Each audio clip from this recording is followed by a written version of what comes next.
In a cracking main event, cage match main event, we saw the invisible hand. Man like Don Callis, he has turned on Kenny Omega. And it's not like we didn't see it coming. We saw some funny business happening, but I guess we didn't really expect this. We're gonna get into all of that shortly. What's up, people? My name's Mekz. I'm a WrestleManiac, reporting for Revolution Radio Duty. I'm alongside my co-host. Yo, people, it's your boy NK, the man of the hour, too sweet to be sour, man. We're here, but we're not alone today, man. We're not alone. We're not alone. It's come like we brought our special news correspondent. Like this is CNN. We need some updates on the happenings on and the business side of things. Everyone knows knowledge. Big up knowledge for coming through today. How you doing, man? I'm good. And if you guys want to talk about the Trump debate on CNN yesterday, I'll happily we'll leave Trump for another time. We'll leave Trump. Yeah, man. We thought we'll bring you in today because obviously, over the last few weeks, we've seen the sales of the All In gone live. It was first, the pre-sale and the general sales happened, and we thought it was only right to bring you in to talk about this, but we wanted to have a better full picture. We didn't really want to jump the gun. You see what I mean? But now we're in a lot better state, and it's good times for AEW, man. What's your feelings on the amount of tickets they've sold in this uncharted territory? I was tremendously shocked at how much tickets they actually sold for this event. I kept, when I spoke to people about this, they would ask me, how much do you think that they're going to sell? And I always said, I don't know. I'm not going to say anything until the pre-sale, and then I'll give you a number. But even when the pre-sale number came out, I was absolutely gobsmacked by the amount of tickets that they sold, because, I mean, if I'm honest, I thought it was going to be a bit lower than that. Like, I think me and NK spoke about this recently, because what I thought, looking at the Clash at the Castle pre-sale numbers, the amount of people that registered was 89,000 people. All right, the first day they sold 32,000. That's a 39.6% conversion. So I thought, okay, you got 60,000 people had signed up for the all-in sale, pre-registration sale, and I was like, okay, 36.6, or maybe with a 40% conversion. I thought the first day they'd get 24,000 sales. That's what I thought they would do on the first day. Excuse me, one of my dogs is up to something. Can you stop doing that and sit down? Thank you. Yeah, so I thought they were going to do 24,000. They did not. They did 35,000. And I thought to myself, okay, so the second day, I reckon I'll do 3 to 5. So maybe at a push, they'd be up to 30,000 for the second day. And then by the end of the week with the general sale, I thought they'd be up to 40,000. They were not. They were up to 60,000 by the end of Friday. But hey, who knew? Yeah. Well, they knew. They obviously knew, but we... who'd know that they do so well? Not that I thought that they'd do bad, because I thought, if they did 24,000 in the first day, I thought that would be incredible for them.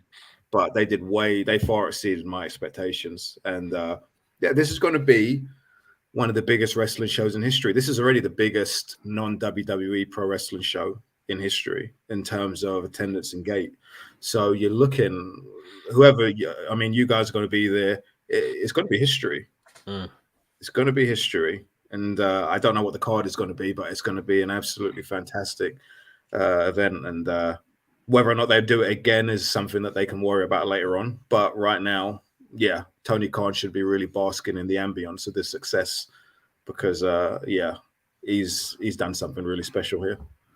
Yeah. So I remember having a conversation with you in terms of like why a company at WWE hasn't booked Wembley, why they went for Cardiff, for example. Do you have any information on why like a company wouldn't book Wembley? Is there a risk to book Wembley Arena? Stadium, sorry. There's always a risk to booking Wembley Stadium because it's so big, but I think WWE would have sold. I think they've done really well in Wembley. The reason why they didn't do Wembley was because that London don't really offer site fees to stuff like WWE. They offer it for the Olympics, and if there was a World Cup bid or something like that, they would offer money. But WWE go to places where, excuse me, I mean it. Come and sit down. This is my youngest one. Sorry. It's all right. Let me take that away. Sorry, I've got something on the sofa and he's trying to get it. Yeah. So WWE only go to markets like this for big shows when they're offered a site fee. So when that country offer them money to go, well, then they will go. For example, on Puerto Rico, they were offered $1.5 million to go to Puerto Rico to do that show. Great, they'll go and do that. London isn't desperate for WWE. Like they get tourists anyway, especially for nothing they get tourists, so they don't need to offer WWE money to come to do Wembley Stadium. Cardiff, on the other hand, they offered WWE. You know what? I wish I would have known you would ask me this. I could have told you the amount they were offered, but I think it was around 1.5 million as well. I'm sure I saw that. It was no more than 2 million, but they were offered a good amount of money to do Clash of the Castle in Cardiff. So, that's the reason why WWE did the Clash of the Castle in Cardiff. They weren't going to spend money to do Wembley. I mean, don't get me wrong. I'm sure they could have done really well there, but it's just not what they do. Even WrestleMania, they receive bids for WrestleMania and they go to the one which offers them the most money.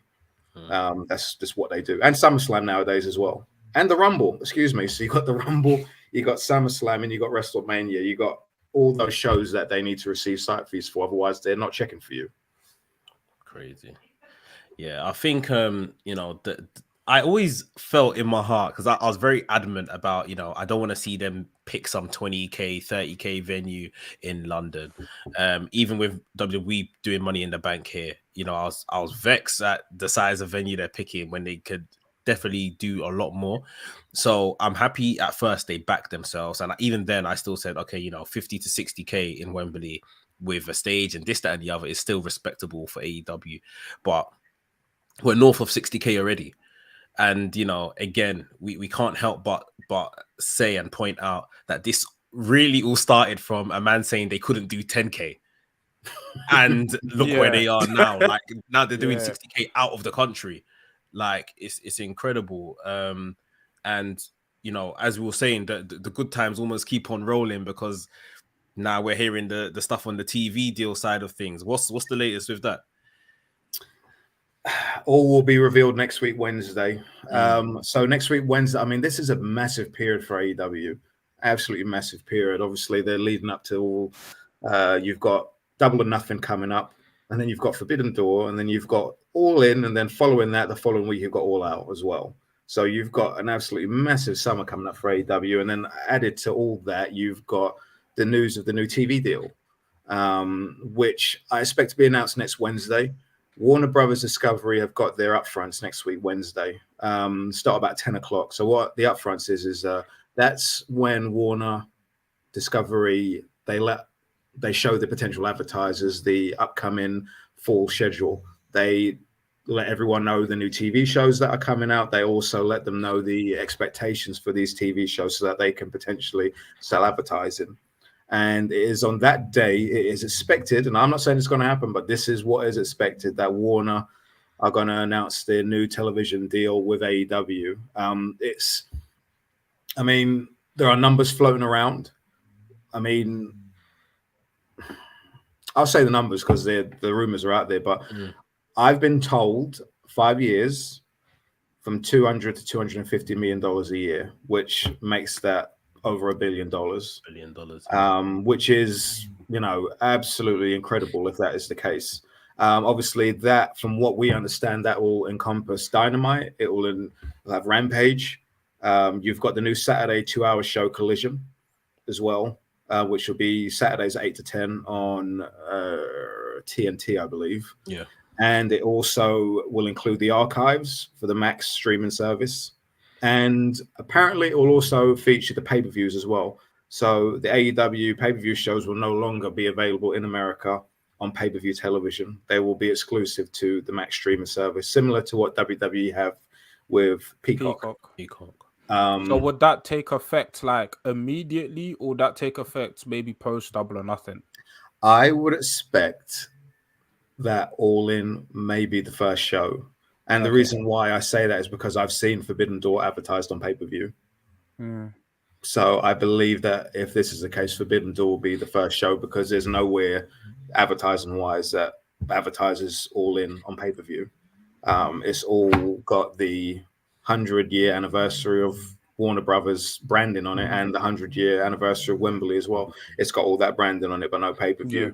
So, and then you've obviously got All Out the next week. So you think about it, if you had to promote 2 pay-per-views for $50 or $60, 7 days apart, how would you book those 2 cards, especially when you got the biggest show in your history on the Sunday, and the following Sunday you'd have to book another show where you'd want people to fork out another $60. It makes it so hard. Now with the streaming service, the pressure is off a bit. You can still present fantastic pro wrestling and make everyone, present a fantastic show, but the pressure isn't there to sell pay-per-views. But I don't know what Warner Brothers offered them. I mean, I could imagine that AEW, when they were trying to get this deal done, I'm sure that they would have said to Warner, look, our biggest pay-per-view sold 210,000 buys. And the gross total of that was, oh man, I don't have my calculator around, but like if you work out the gross and then they say, all right, this is what we got from this show. If you offer us X amount on top of that, you can have all the pay-per-views. You do that per show for the year, you can have all of them on the streaming service. So, I mean, it's great for AEW. It's great for pro wrestling in general, because now that AEW have got this guaranteed money behind them, that means that they're at a position where they can compete. Now, they were competing before, but as far as money, they can compete with whatever WWE offered them. And we don't know what's going on with WWE in terms of, we don't know if they're able to spend money under Endeavor, because UFC don't spend money on talent anymore. They don't, and I don't know if WWE are going to be in a similar boat. But what this means for AEW is that if Kenny Omega's contract runs up, is expiring, and he says, I want this amount. Well, with this new money that AEW have, they can go, okay, we'll give you that money. And WWE may not want to match it. And I use Kenny Omega as an example because he's the first name that popped into my head. But if Sammy Guevara says, okay, I want X amount of money, and AEW go, they can afford to go, okay, even if he goes to speak to WWE, they can match what WWE have to offer. If Seth Rollins, for example, speaks to Tony Khan can offer him a good amount of money if he wanted him to jump over. And that's why this is great for pro wrestling. We haven't had this since 1999, 1998 with WCW, really, with the amount of like financially competitive nature of pro wrestling. And it's fantastic. It's great for fans. It's great for the wrestlers, and it's just great as a whole, Yeah. One last question from me. In terms of, like you said, All In, based on like the tickets bought, will be one of the biggest wrestling shows of all time. Like, can you kind of like put that into perspective, like in terms of like what other shows like in wrestling history have like grossed like not just the revenue, but have also put 60,000 people in seats? Like, are there any other shows in wrestling history that are comparable to like what All In's about to do? They're all WWE shows. Mostly WrestleMania shows, all from the Vince McMahon era. When I say the Vince McMahon era, I'm talking about from 1984 onwards. I mean, New Japan, if we look at the biggest attendances in pro wrestling history, the biggest ones are the ones from Pyongyang in Korea, which did 150 and 170,000. But I don't count those because there was no gate for those shows. And the people there were forced to attend. They didn't go because they wanted to see Antonio Inoki against Ric Flair. They went because they had no option. So I don't really want to count those. The biggest attendance in wrestling history was the legit number was 79,800, and it was a WWE WrestleMania that it was the one in Dallas. Now, I don't remember the year. Triple H Roman? WrestleMania 32. Yeah, it was that one. I think they announced 101,000, but it wasn't obviously the case. The legit number was 79,800, and that is the biggest attendance in pro wrestling history of the modern era. There are shows from the 1930s that had apparently 80,000 seats, according to newspapers, but I can't verify that because there's no factual evidence that can tell me that was accurate. But I will say this. If WrestleMania, whatever year that was, got 79,800. 16, I think it was. 2016. Okay, Roman and Triple H. Because I saw that match, actually. I remember that match. It was something. Yeah. But if you want to look at that number, and you think about what All In is now, and I hear numbers for All In every day, what the number is now. Most of the time, they're very different. They're very different in terms of what people tell me what the number is at. Well, I heard earlier today that All In is at 67,000 right now. Okay, that's 12,000 away from that number. Do you think that they can sell another 13,000 tickets to beat that WrestleMania number over the next few months without a card? And CM Punk isn't advertised yet. You know, CM Punk isn't advertised yet. He's going to be. I assume that Tony Khan is going to mention the name CM Punk next Wednesday to sell tickets for the Collision show. I assume that's happening next week. But if you think about it, they're that close from having the highest paid attendance in wrestling history. And if that happens, Vince McMahon is going to lose his shit. And don't get me wrong, you'll get people on the internet saying, well, they did 101,000. I'm not talking make-believe. I'm talking about real. WrestleMania 3 was the famous 93,173, which, you know, the state, Detroit, say it was 78,000. That's what they had. And the event promoter said 78,000. But WWE fans will still swear there's 93,000 people in that building. But if they beat that number, you know, this is, you talk about magnitude here. You got to understand, when WCW were hot and they did 41,000 people at the Georgia Dome for Hogan and Goldberg, they were 25 years in at that point. Jim Crockett Promotions was 25 years in when he sold them to WCW. And you think about this, Tony Khan is only 4 years in. Is it 4 years in?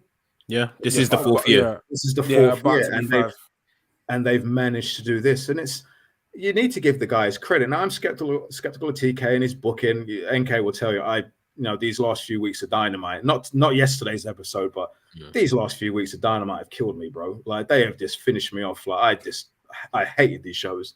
But man, that guy, what he's accomplished in these 4 years is, I've never seen it before. Never seen it before. People need to give that guy his flowers. They really do.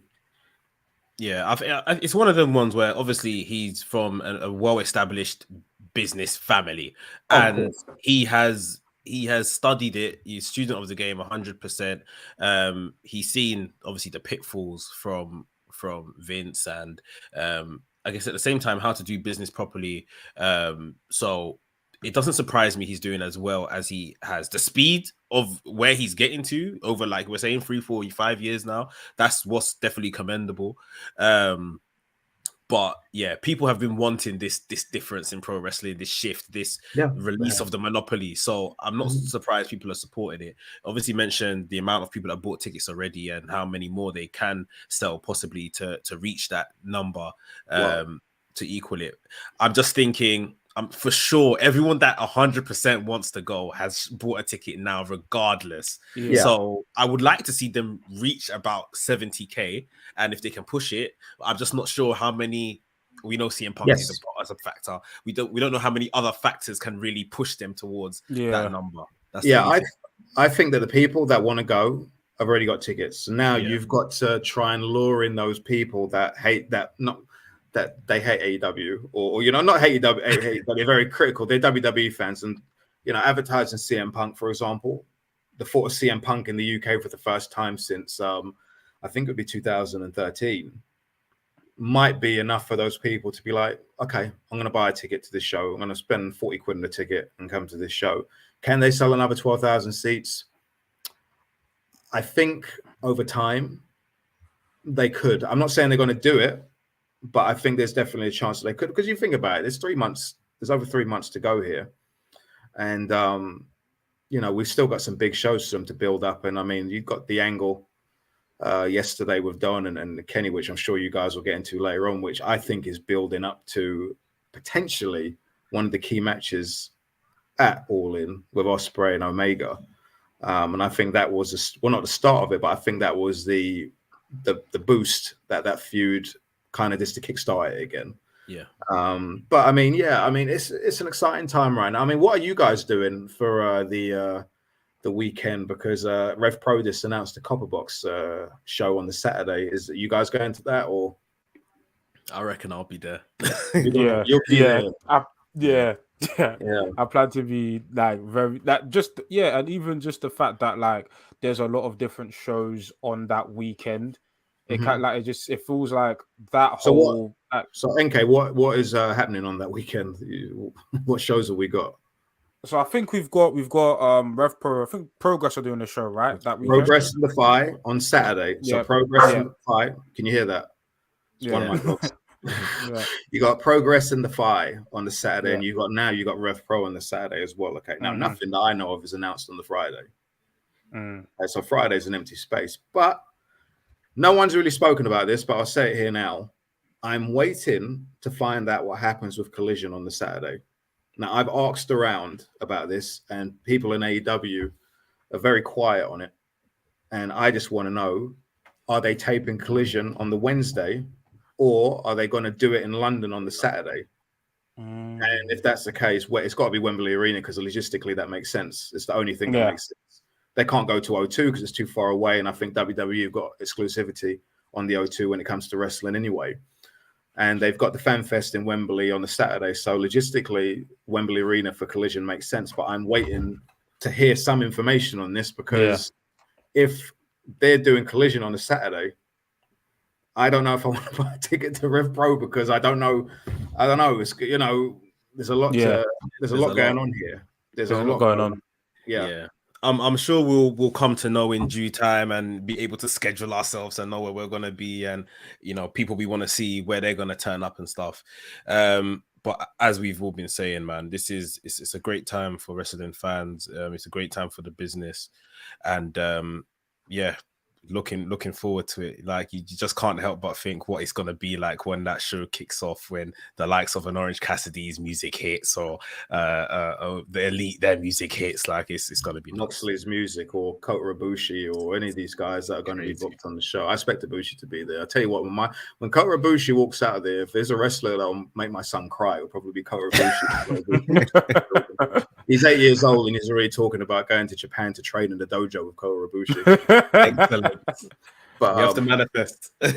You got to manifest it. Yeah. I just want to say before I go, pro wrestling right now is the healthiest it's been in 20 years. WWE are really hot right now, like incredibly hot. They do great numbers. AEW do really good numbers. Last week they were number six entertainment show for the week, which is amongst how many thousands of TV shows.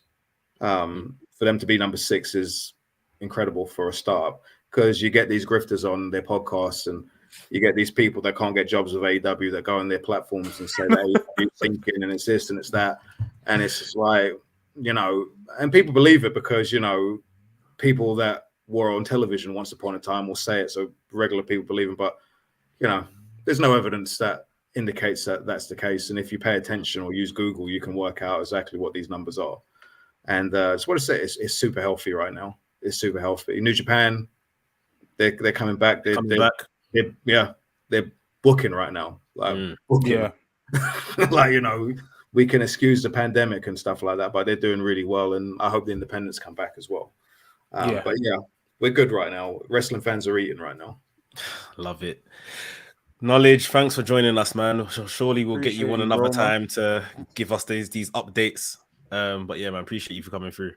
No problem. I've enjoyed it. I'm going to stick around and listen to you guys review the show because I want to hear what you guys think about that main event, because I thought it was bloody fantastic. Right now. Yeah. Love, bro. All right. Have a good evening, guys. Speak to you soon. Cheers. Take care, bro, man. Bye. Yeah, man. Love to Knowledge for coming through. Like we said, we've got to discuss this. We're gonna go through and kind of talk about the whole show. What was your opinions on the whole show, NK? This is excellent. This reminded me of like pre-pandemic Dynamite, like just classic Dynamite. This was an excellent episode. Like, I feel like we've been very lukewarm on Dynamite, but this, like, top to bottom, like, just excellent. I thoroughly enjoyed myself. Yeah, they done a really good job, like you said, from top to bottom. Like, there was just very intriguing stuff happening throughout. Let's talk this main event, man. Obviously, it'd been advertised this cage match. We'd been telling the story of Moxley coming in from Double or Nothing, 2019, 20, when he come in and he attacked Omega, and where their story, their rivalry really began from. This cage match started hot. Like, it didn't start typically in the match. There was scraps outside and all of that kind of thing. BCC versus the Elite.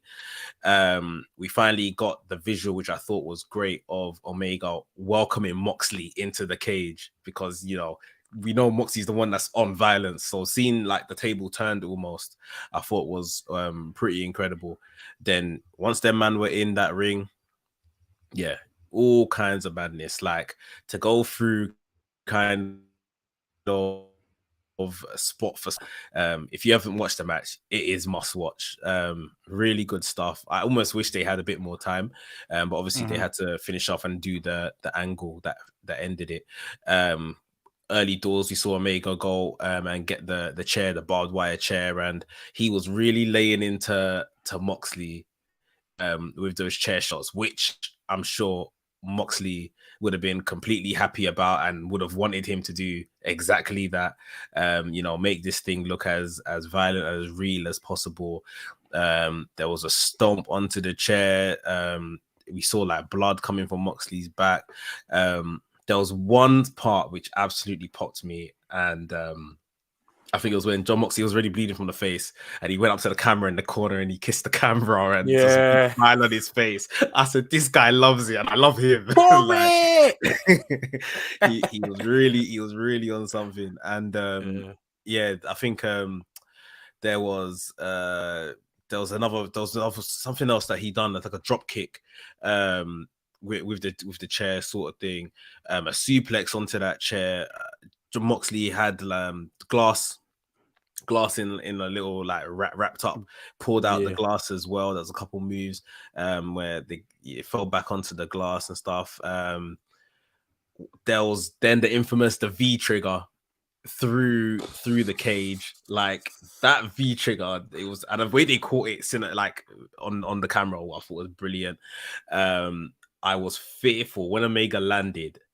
I thought he was finished, because he caught his crotch on like on the Bruv, I've literally had bedrooms that are like jumping fences and caught themselves on the fence, and like the top of a spike of a fence has like ripped up their thigh, like literally ripped through their skin. And I thought that's what I was about to see with Omega. Like, very awkward landing on that, but thank God he was all right.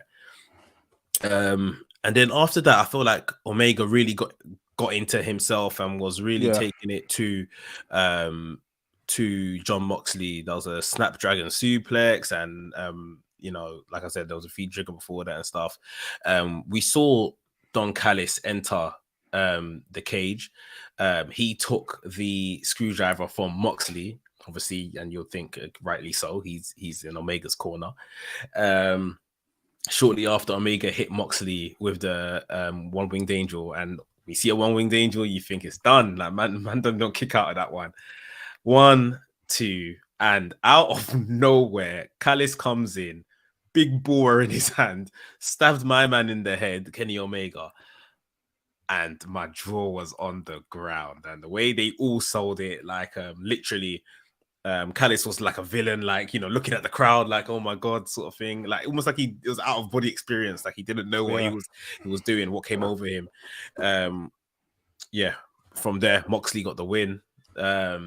And yeah, we saw, you know, Moxley left the ring. We saw Callis kind of, when Omega got to his knees, he kind of like whispered something in his ears. He looked like he was going to stab him again, but then there's just like Omega collapsed, or he just pushed Omega over, and then Callis left the ring as well. We all kind of saw like something was bubbling between these guys. Callis was doing a bit too much. As slimy, as sneaky as he is, we thought this time round he's doing a bit too much. Obviously, he's been caught into Takeshita as well. Did you expect this turn to come in this fashion right here on this show? Absolutely not. Like, I expected the Callis turn at some point. Like, I feel like, like we know Don Callis can't be trusted. But in this match, impossible. Like, I remember, like, because I watched Dynamite, like, I didn't watch it live, so I watched it, like, in the morning, but I didn't see any spoilers. And I remember I was in bed, and when I saw Don Callis turn, I literally like sat up at the edge of my bed. I was like, "There's no way, because like."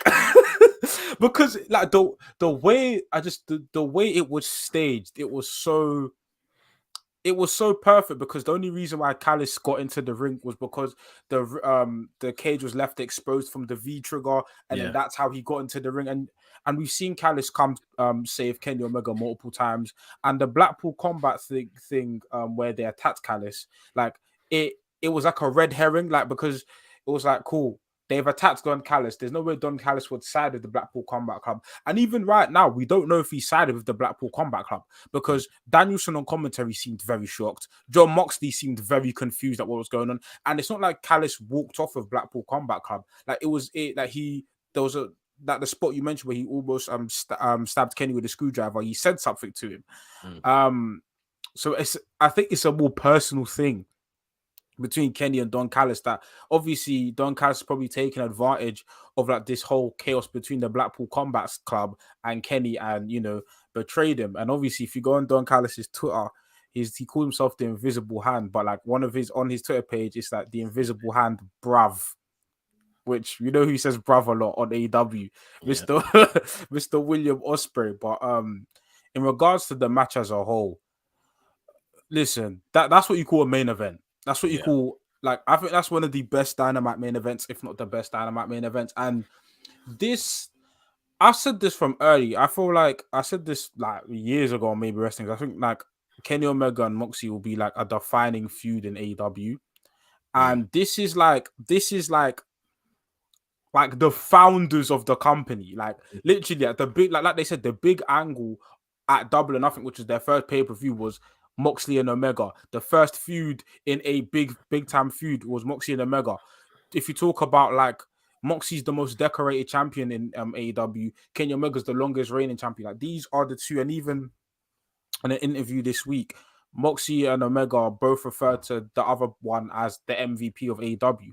So like you had literally the biggest stars in AEW go at it, and just the in-ring consistency from both of them, like the amount of like bangers Moxley's had in AEW, the amount of bangers Kenny's had in AEW, and like just for me, like Kenny's already my greatest of all time, but this is just another one. And if you look at the year, the catalog is getting the catalog is getting thick for both wrestlers. Like Moxley just had the matches with Hangman. Both of these men are having an incredible resume of matches this year alone, and this match was just another stellar addition to the already fantastic catalog they're building this year. This match was sensational, man. I adored it. Yeah, it was very fun. Like I said, I almost wish that it didn't end when it did, that we had a bit more time. I was even upset at the beginning of it, thinking, oh, why didn't Justin Roberts do Omega's whole entrance with all the stuff at North Carolina? But I assumed they were saving time because of what was to come. And like you said, I think especially the move to AEW, the inception of AEW, it has brought out another side of Kenny Omega. Like he has to wrestle, for the TV audience. He has to wrestle for an American audience, and he's now kind of showing other attributes, showing his versatility with just pleasing a different type of crowd. We all know, when it comes to just a pure wrestling match, he is one of the best in the world, top 2 sort of thing. But when it comes to a cage match and these other kind of gimmicky kind of stuff where he hasn't had so much experience of doing, he's obviously showing in the last couple of years that he belongs in those positions as well. Truly one of the greatest that we've got right now. Just on the story itself, like I said, when I saw Don Callis get stabbed in the head the following week or so, I saw Takeshita get stabbed in the head. I said, them man are joining PCC. Like, they've bled with them now, they've caused them to bleed or whatever, they're going to join. But like you said now, like Knowledge alluded to earlier, I feel it's deeper. What I noticed, and another thing, big up Bryan Danielson on commentary. Yeah. Because that guy is something else. Like, there's one point he's just smiling, just like, love. Yeah. I said, this is brilliant. I think he's the biggest hater of all time. Like the way he was laughing that when Callis attacked Kenny Omega is like that's the type of laugh in Nollywood they'll do on their enemies. Yeah. Like, yeah. How the mother-in-law laughs. Yeah, how the mother-in-law laughs when their enemies when they... It was two jokes, and yeah, I think he's really helped. Obviously, he had the whole thing with MJF. He went away for a bit. He came back and taking almost this kind of mantle, this spokesman of BCC. I think he's been brilliant in doing that. When with Don Callis now, the whole thing with Bryan Danielson has been that he is telling these guys, you know, you're great, but you're amateurs, or you're not getting to your potential and all of that kind of stuff. And my thing is, this is almost the exact same message Don Callis always has for Kenny Omega. Like, keeping the distractions away from him. You don't need this person. You don't need this. You don't need that. Just be Kenny, by God, Omega, the best wrestler on the planet. And obviously, you know, some people may have saw the post-match bit or backstage where Kenny Omega was saying, you know, you can't even trust your family, this, that, and the other. I almost think that Don Callis may not be joining BCC, but this is more of a thing to kind of make Omega kind of go out on himself and be great again, sort of thing. Yeah, just prove yourself without anyone, even myself, sort of thing. So he turned on him, and that's where we saw a bit of the conflict. It wasn't like a violent attack that he put on Omega. Obviously, like we're saying, the bio says the king of Winnipeg, bruv. Yeah, and that is very close to obviously Ospreay. He's teased Ospreay in the past in terms of saying that Ospreay is one of the greatest in the world, and this, that, and the other. All In is round the corner. Ospreay, I think his contract, his actual New Japan contract, obviously he can move forward and back wherever, but his actual New Japan contract is up, I think, towards the end of this year. Seeing Ospreay won't go to WWE. AEW will probably be his option if he wants to be tied down. Obviously, he has family in the UK. He's very close to. We know that, and he doesn't want to necessarily be too far away from home. But AEW would be his choice. And with Callis, almost, it looks like this is, like we're saying, the beginning of setting up something here between those two. Yeah, for sure. And then obviously, if Takeshita, let's say, follows Callis and joins Blackpool Combat Club, that makes 5 Blackpool Combat Club members. And even if you add Hangman back into the fold, that leaves 4 elite members. There's one more spot. Yeah, and it might be yeah. There's one more spot left, but I just feel like this story has been, from day one, they've started this feud. This Blackpool Combat Club elite stuff has been like superb, like absolutely, like great wrestling, great storytelling. And it's a different type of story. Do you know? Like, obviously, like, pro wrestling storylines go in a similar way with betrayals, backstabbing, but a lot of the talking, a lot of like the big moments have happened not through promos, not through, you know, backstage segments, but like through actions, whether it's in ring brawls. You know what I'm saying? Like, Don Callis attacking Kenny Omega said so many words without saying anything. So this storyline's been excellent. And the thing is, what I love about this storyline is that we have predictions, but like none of us predicted Don Callis will attack Omega today. You might have predicted it in the future, but like the storyline is still keeping us on board. And we don't know how far this could go, because obviously we don't know what the Elite and Blackpool Combat Club are going to have a match at Double or Nothing. We don't know what match they're going to have yet. And then Forbidden Doors here. And obviously we spoke about Will Ospreay and Kenny, but maybe we see something at Forbidden Door involving Don Callis. Do you know what I'm saying? Yeah. And then even, you know, the fact that we'll talk about it later, but the fact that Kyle Fletcher from United Empire was on Dynamite today as well. Yeah. Like, there's so many like different threads to the story, and the story can go in so many different ways, but it's thoroughly entertaining, man. It's the best storyline in AEW easily. Yeah, they've smashed it out the park, and especially on a week where I guess the main story, the main event story in the world title wasn't they weren't physically there. They cut a couple, vignettes and all of that kind of stuff.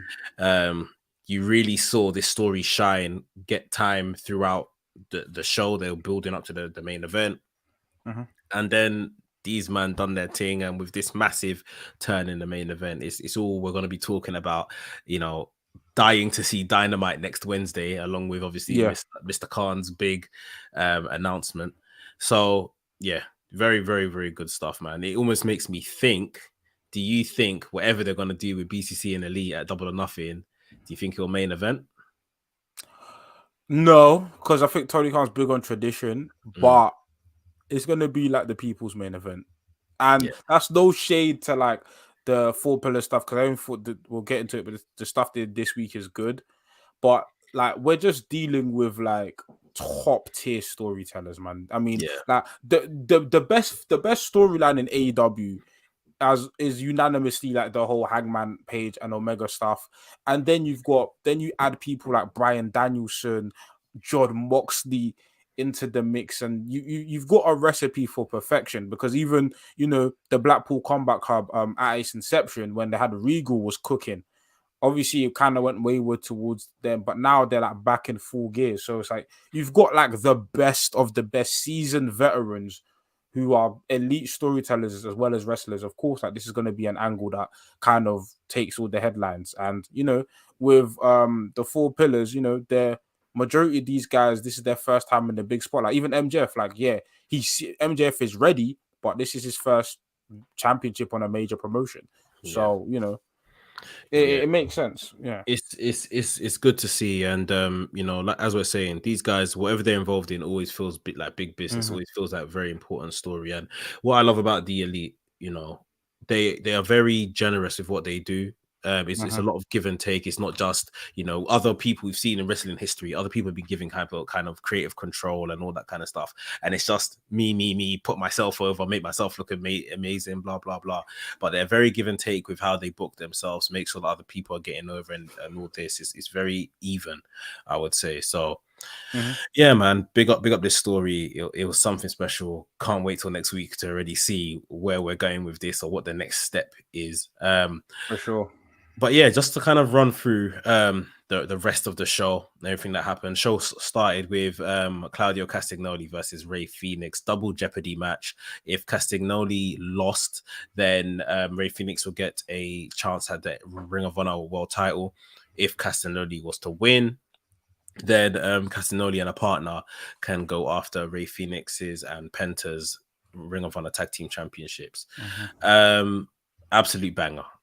Absolute banger to start off with. Like, I couldn't believe, like, when he started, and I was thinking, okay, I like these guys, sort of thing. Yeah. But what I got, I just didn't see coming. And it's almost like, I think that they mesh so well. Like, they're both fantastic wrestlers anyway, but they mesh so well just because stylistically, Claudio is just such a strong kind of pillar almost to take and sell everything that Rey Fenix is doing.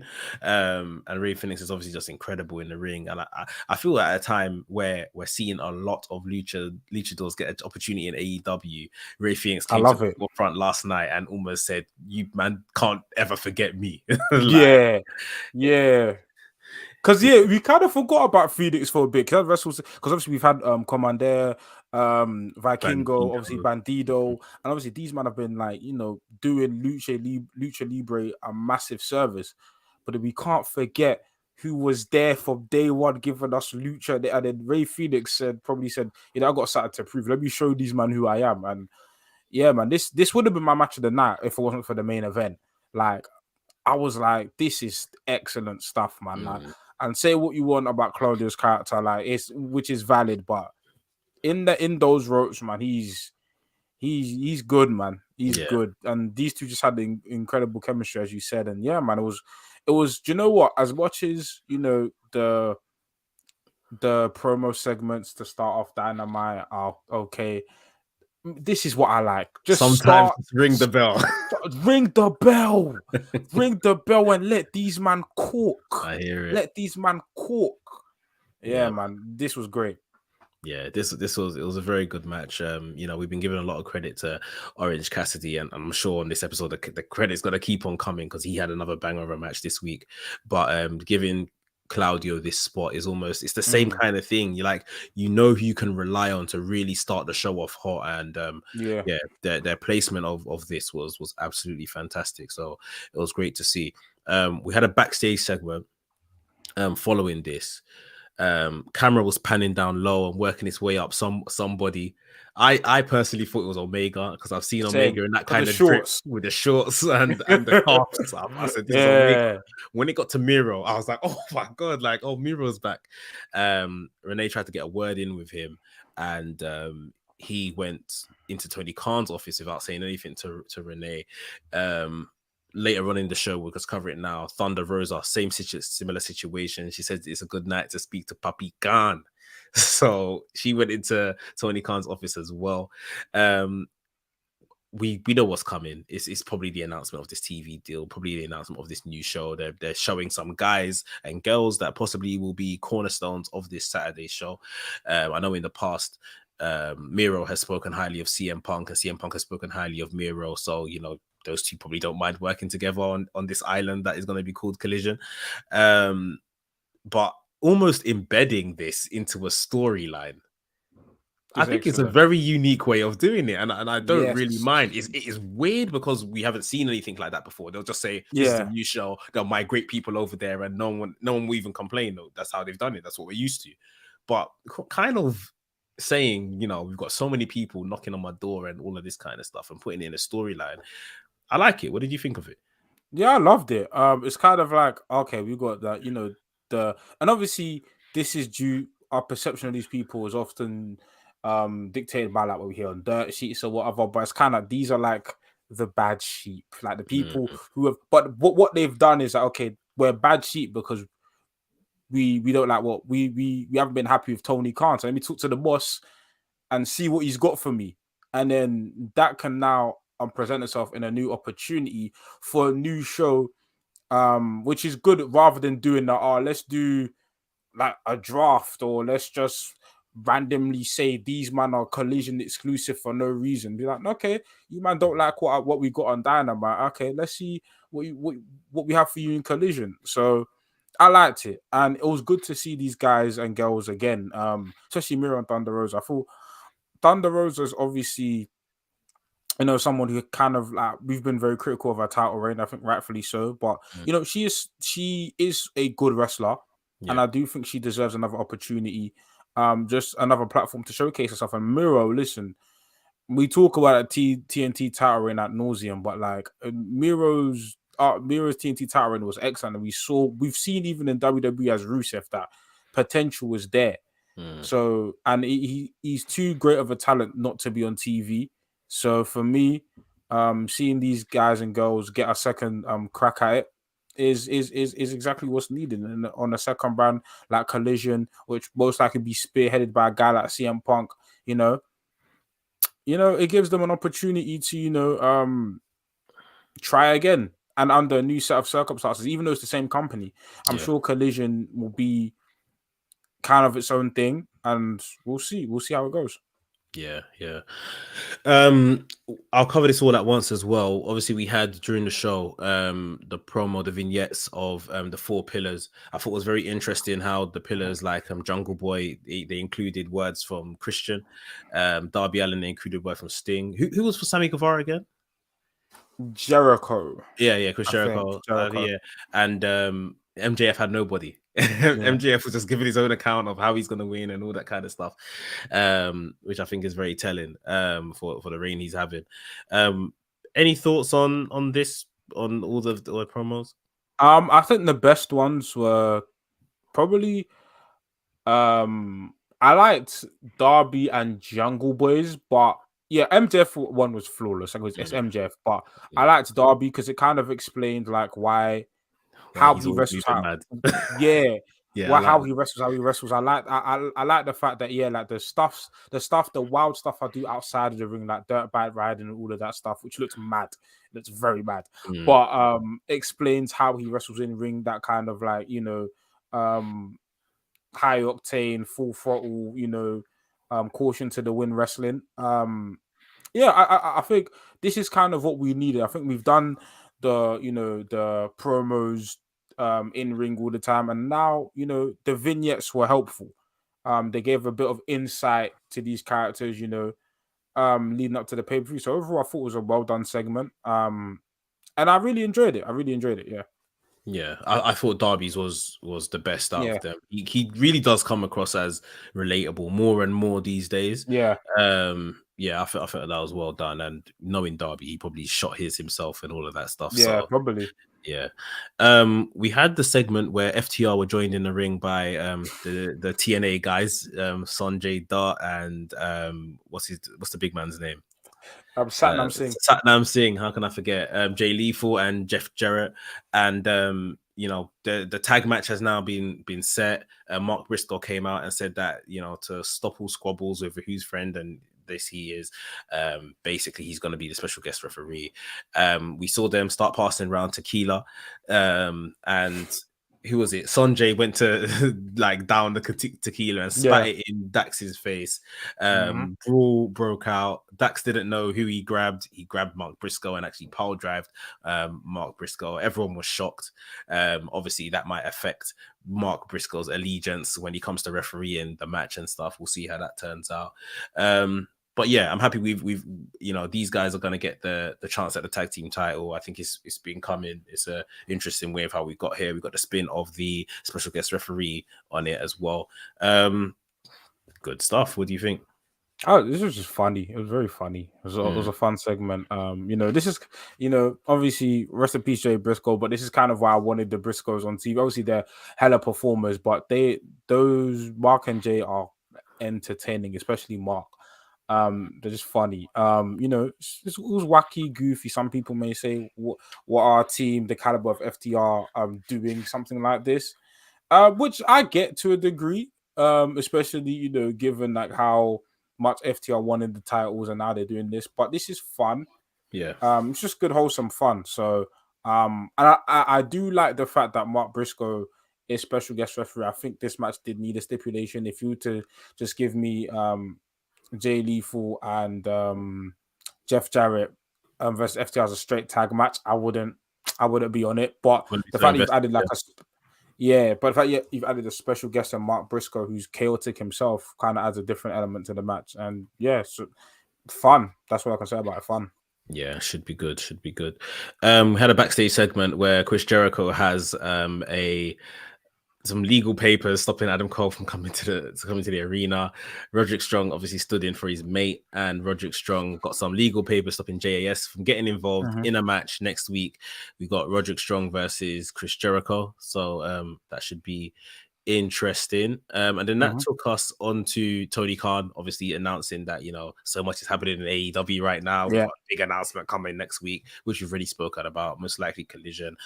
Probably names CM Punk, name drop CM Punk, and obviously when Collision is going to start, which I think is sometime in June from previous reports. It might change, we'll see. And then we got into another banger of a match for the international title. This guy doesn't know how to slow down. Even though he's a sloth, he doesn't know how to slow down. Orange Cassidy defending the title against Daniel Garcia.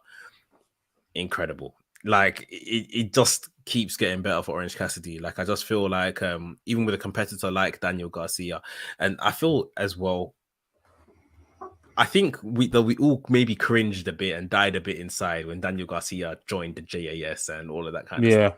But even as a character, I feel like this is doing so much for Daniel Garcia's character, and I just see him in a different light now. He's really just becoming so well-rounded, because the wrestling, that was easy for him. But character-wise, I just feel like this guy's come on leaps and bounds in the last 6 months. But yeah, Orange Cassidy defended the title, retained the title, and he keeps on going. What did you think of this match and segment? I thought it was a really good match. I thought Daniel Garcia, there's a point in time where he was middle finger in the crown and gyrating,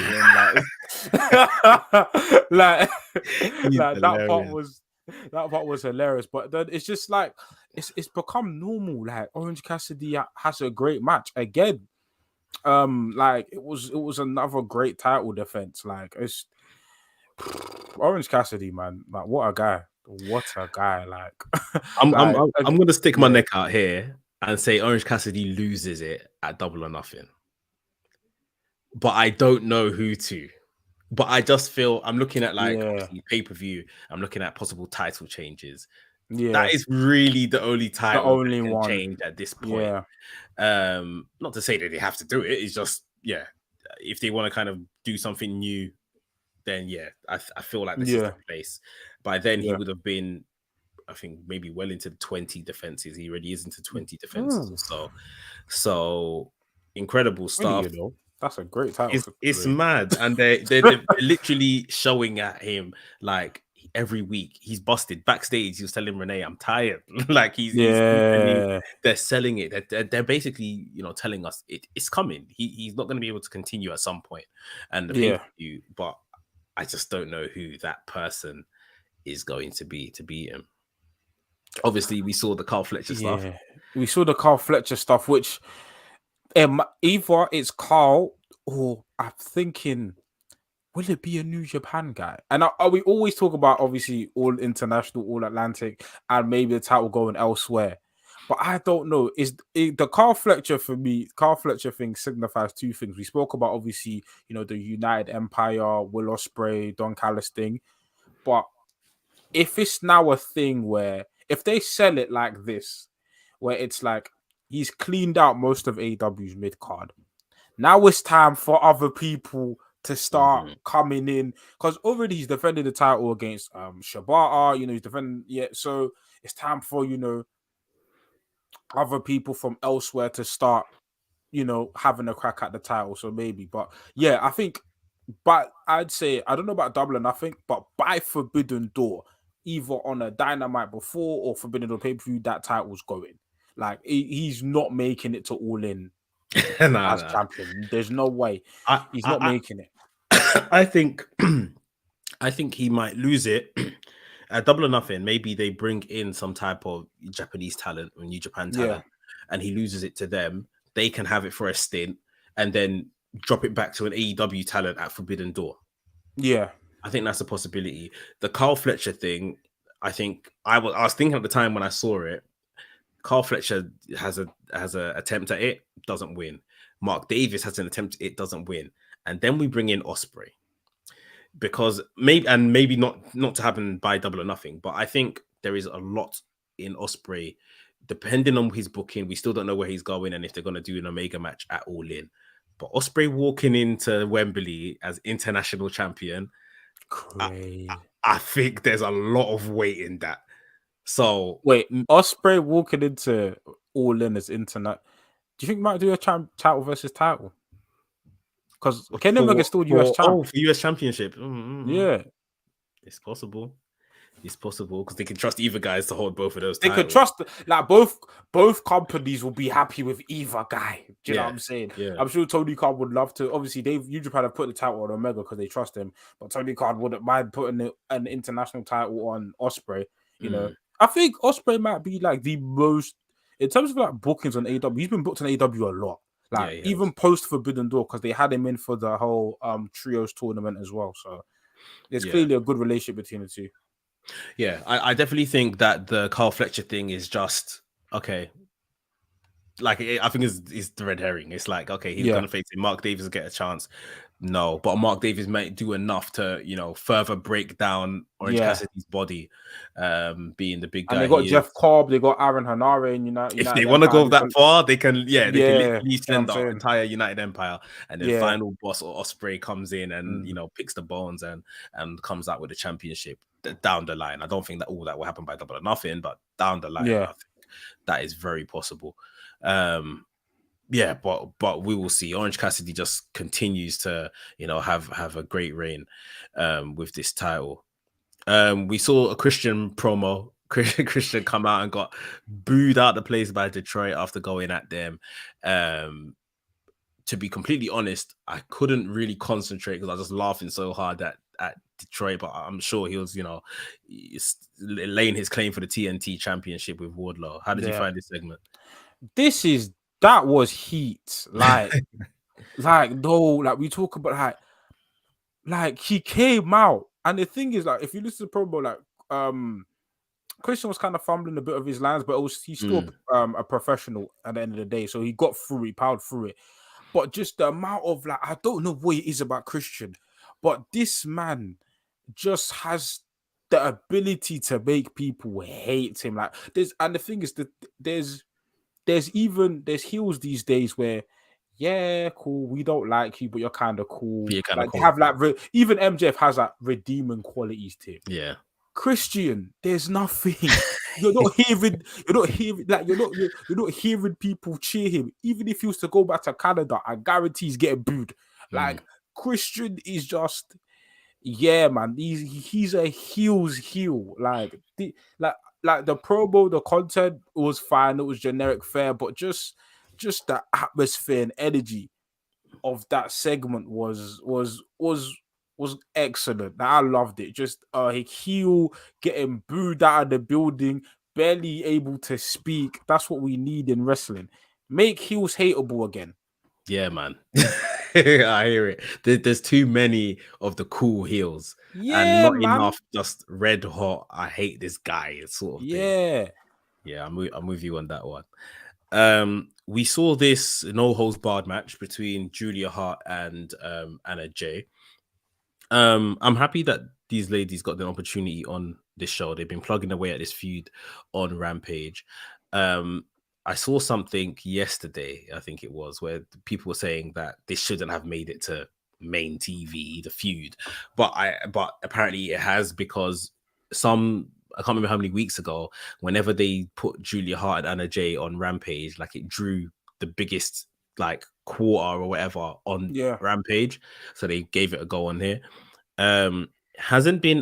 Wasn't as violent as Anna Jay previous no holds barred or no disqualification matches, but I thought this was fine, and I was very happy to see Julia Hart come out on top. I think what they've been doing with her presentation and everything has been great, and her in the House of Black has been great. Yeah, how did you find this match? I thought the match was okay. Like the match was it was passable. But Julia Hart's presentation, I'm invested. Listen, her entrance music is so cold. It's cold. Her entrance music is cold. Even her in-ring, because her in-ring attire. Because I think she's still experimenting with it. Because I remember like she had an old one on Dark that wasn't great, but just the presentation of her, and even when she comes out with House of Black, I missed her when House of Black came out. Yeah, the next match.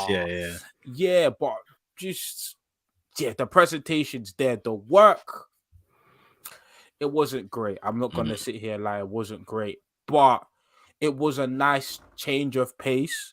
And this is something I do encourage AEW to do: tell other women's stories outside of the title picture stories. Because the Outcasts versus Britt Baker, Jamie Hayter and Hikaru Shida isn't for a title yet. That's a title feud. Yeah, that's a feud that concerns the women's champion and the TBS champion sometimes.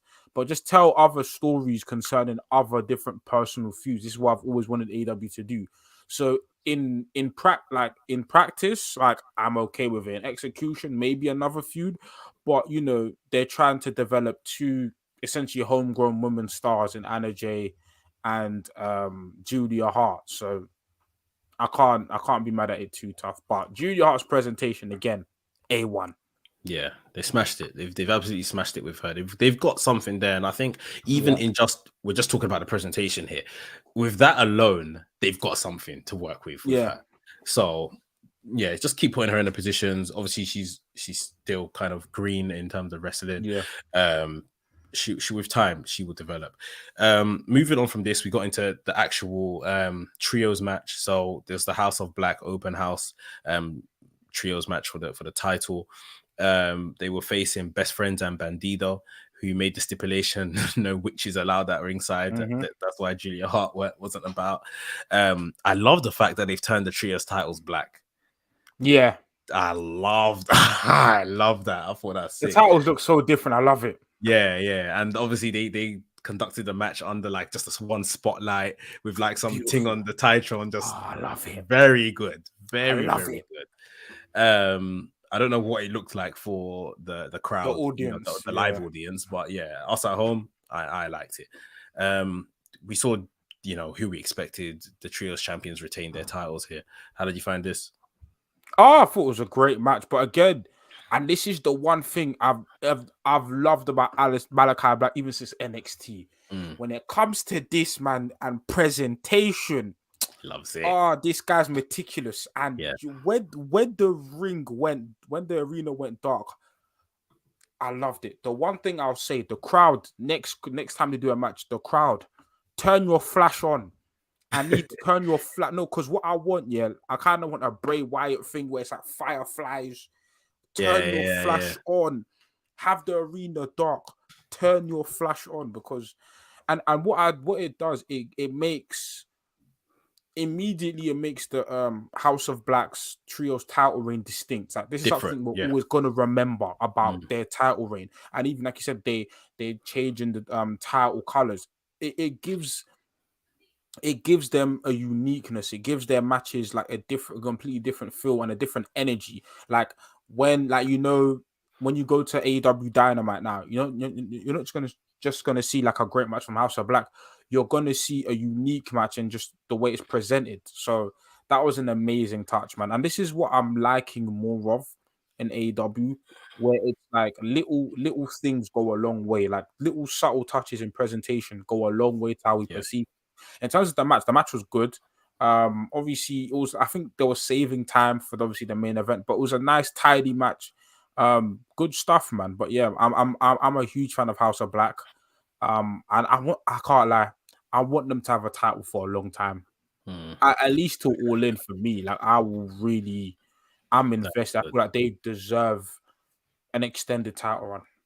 I fear one thing. Obviously, they're still in like a feud with the Acclaimed, and whenever they pull the trigger on that, I don't want Max Caster to rubbish them on the mic, because that could make that it can expose the whole mystique. If Max Caster starts rapping some real stuff and exposes them and says this is all some hokey crap, or makes any like Bray Wyatt kind of reference, then it will expose them. So let them just attack him before he starts rapping, so that we don't get. I feel like Max Caster. I feel like what you need to do with Max Caster is you can let him get the stuff off, but immediately, like on that same show, smoke him.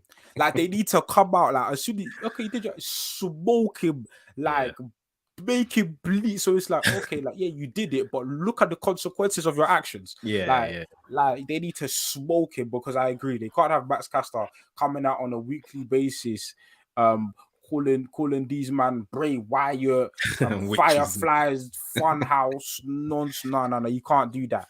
You have to smoke him there and then. Yeah, 100%. And last but not least, because we have already discussed the main event, we had a Ricky Starks promo. Ricky Starks, he's laid the gauntlet. He's having a match with Jay White. Again, we're here waiting for that Jay White promo. I thought we'd get it this week to kind of warm them up, and I thought we were saying last week that we thought this would be a double or nothing match. I guess there's still potential for this to be a double or nothing match depending on what happens next week, but I don't know, like I'm just trying to be patient with this feud, but even the way they're building it, it's not really it feels like an afterthought. Honestly, I don't know if they're gonna put Jay White on Collision at this point or something, but we need a feud, man. We need something like substantial. Like honestly, obviously it's weird because Hangman's involved the elite stuff, but I would have put a Jay White with Hangman.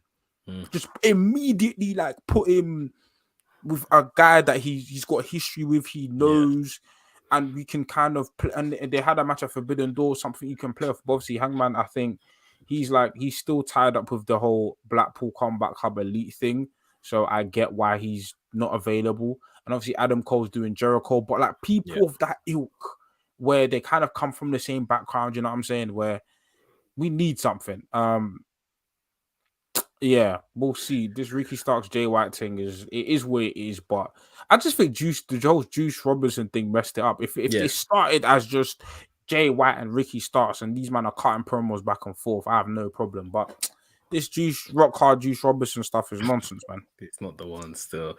I feel like we've just been given a mid-carder that's answering Jay White, but it's not really Jay White. Like, him not coming in and cutting a promo all now is beyond me. But we'll wait and see if this develops into anything else. Like, you know, they're fighting for spaces right now on AEW, and hopefully with Collision coming up, you know, that fight becomes less. There'll be more TV time for everybody.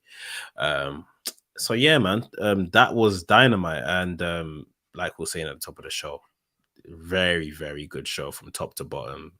Cannot complain about what we've got, and Double or Nothing now is what, 2-3 weeks away. It's looking interesting. Still hasn't really been a lot of stuff mentioned. The tag match and the main event, of course, the title match, but we're still yet to fill out this card. Yeah, I feel like there's a lot of matches on the card to be filled. But I feel like we have a rough direction of where things are going. But yeah, man, I just feel like obviously the build to Double or Nothing is still ongoing. But as in episodes, this was one of my favorite episodes of the year so far, easily. Yeah, this was top tier. Cool. All right then, guys. We appreciate you sticking around with us. Make sure you've hit the like button, the thumbs up button, subscribe if you are new here. We will be doing another Revolution Radio episode same time next week. Hopefully, like we're saying, the good times keep on rolling. We'll be talking about Tony Khan's big announcement and hopefully the fallout from the Don Callis turn next week as well. So it'll be great to hear everyone's reactions and thoughts on that. NK, any last words before we get out of here? Yeah, man, just get your tickets for All In and come link the man them. That's it. Come see the man them. That's it, man. Trust, we're gonna be there. Cool. All right then, people. Love for joining. Like I say, like and subscribe, and we'll see you next time.